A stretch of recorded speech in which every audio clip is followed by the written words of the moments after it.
Yo, what's going on? Old money, old money, old money. Old money in Nigeria.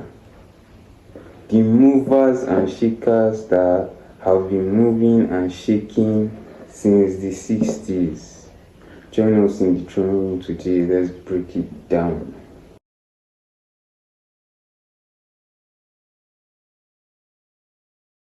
Yo, what's going on, guys? Welcome to this episode of TaiTans Crowned Conversations, the podcast where no topic is off limits.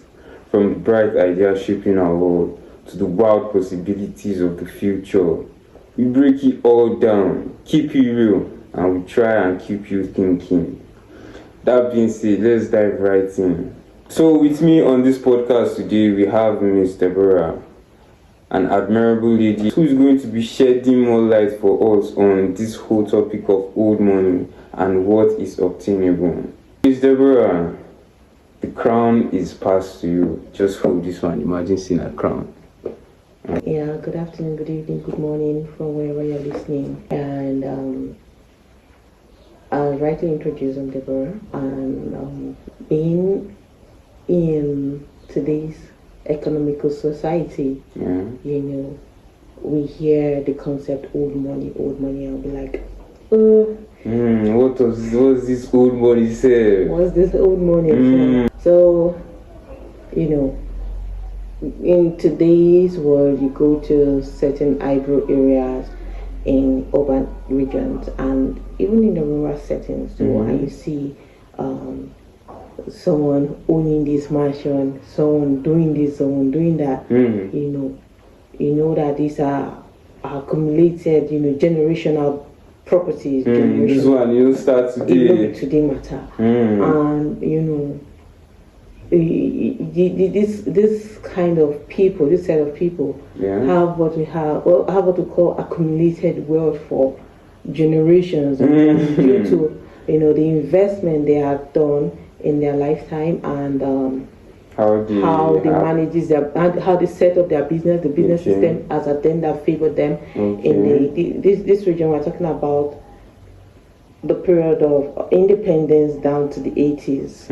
You understand? Independence, that 60s, 60s down to the 80s. That was no regular money. These people had opportunity to where we had where there was no crazy FX change. Understand? And that time the rates of naira to dollar was still very fairly. At one point it was $1 to $1 naira. Yeah, it was really, really favorable. Like people cashed in on that system. What was obtainable? Okay, then my dad got almost 3 plots of land for 45,000 naira. 3 plots of land. What year was this? This was 1994, still early 90s. 1990s, 3 plots of land was going for 45,000. That's about 10,000-15,000 thereabout per plot. Around that range. Wow. That's very crazy. That's not obtainable into this economical society. It is.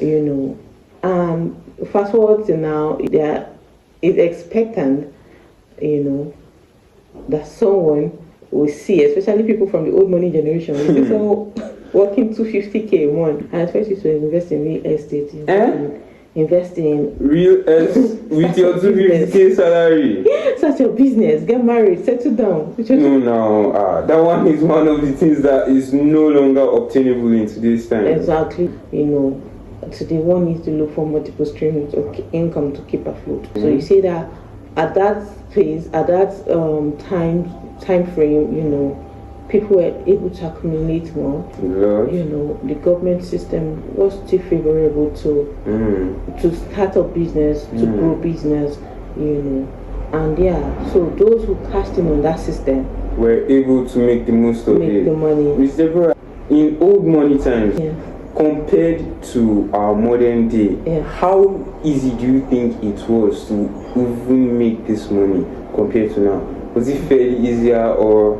From what we were being told, was quite easy. Whereby a graduate is being sought after. You don't look for a job; it's being sought after. Not in today's world, we have very high level of employment. Employment is skyrocketing. Everything is just going crazy. Then we had people who government agencies call you for job, they provide you accommodation, good salary, with the FX thing that was still favorable then. You are able to do a lot. You understand? Yeah. Today, they say if you snooze, you got POS. POS. So please, if you don't want to go and do POS, I beg you, don't snooze. Don't snooze. Please don't snooze. So this topic of old money, the people that have accumulated it. I think I was saying something some time ago about, it was this meme that was going around, say old money, where they use new rates, say you're supposed to hear that kind of money. And with what you just told us now, that's just confirming everything.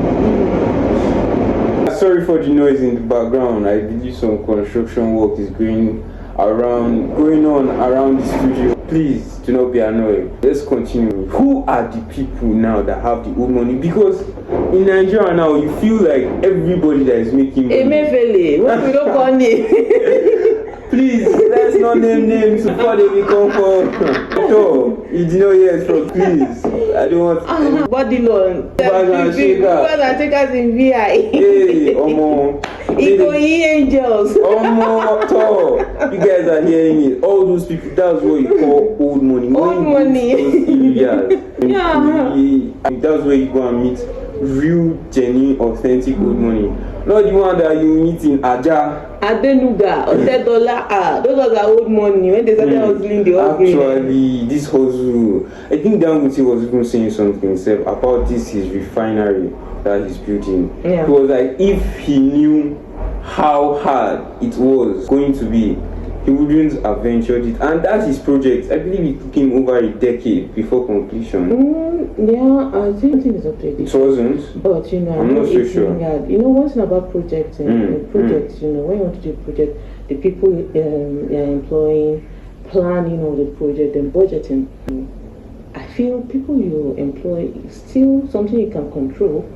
Planning can be mapped out, but see, budgeting, sometimes you can exceed. You can start a project, and then you see the need to do this, and then it was a factor from the onset. Actually, that's the problem that is prone to arise. When you're running a project, yeah. But now, so you're saying having the right people around you, and try and plan as much as you can, because there is always going to be unforeseen circumstances. And again, what they call contingency planning, budgeting, contingency planning, contingency budgeting. I think just put into miscellaneous what can be factored, because and all these old businessmen, they have mastered these techniques. Yeah, because when you see all these companies in Nigeria, you discover that these companies did not just start yesterday.